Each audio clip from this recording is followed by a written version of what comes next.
दोस्तों, तवाफ़ करने वालों का रश देखें। इस वक्त ये ऊपर वाला बरामदा जो है वो बिल्कुल जैम पैक्ड है।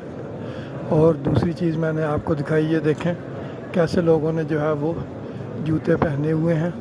तो यहाँ पे अब ये सब चलता है। तो अक्सरियत तो अभी भी नंगे पाँव वालों की है, लेकिन जूते वाले बहुत ज़्यादा हैं।